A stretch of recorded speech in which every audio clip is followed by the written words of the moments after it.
Okay, good evening. So, meron po akong i-share dito sa L300 FB po pala natin. And ito po is mag-ingat lang tayo.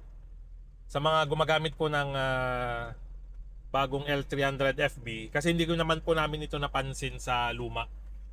Okay? Pero kung titignan po natin itong bagong L300 FB, similar po yung fuel indication nila.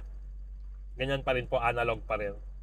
Ang naging kwan lang po dito, ang naging digital is yung odometer sa trip meter. Okay?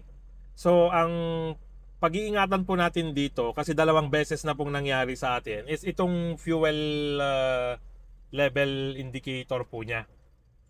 Wag po nating hayaan na bumaba siya or kahit na lumapit man lang sa E or empty.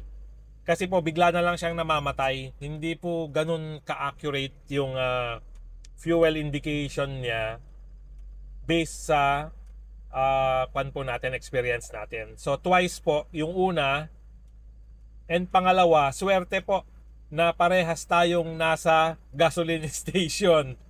So tingnan niyo po yung swerte natin, ano? Nung una po, dumating tayo sa gasoline station, halos napasagat. Bigla na lang namatay. Sabi ko, ano kayo nangyari?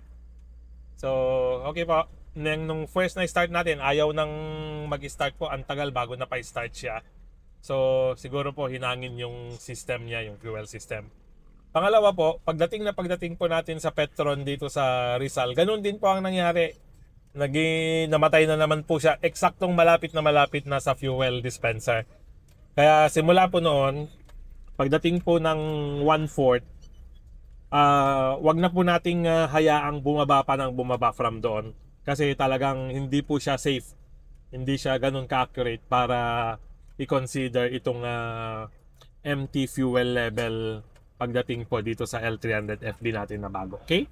So yun lang po. Isang paalala lang po para sa hindi po kayo matulad sa naging dalawang experiences namin na bigla na lang nauubusan. Kasi ang akala natin, actually nung last po below 1.8 lang po yun. So kung yung 1/4 po yung first na linya from empty, yung kalahati nun is 1.8, siguro nasa 1 and 16 po siguro noon. So yung 1.8 hatiin po ng isa pa 1 and 116.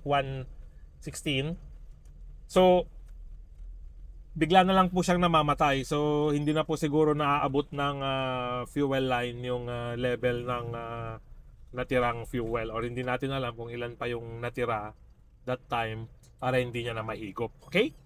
So yun lang po. Konting paalala lang po para po iwas tayo sa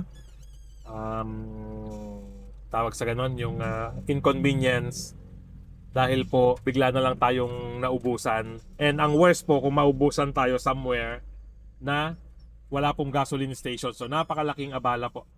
Okay? Yun lang po, and salamat.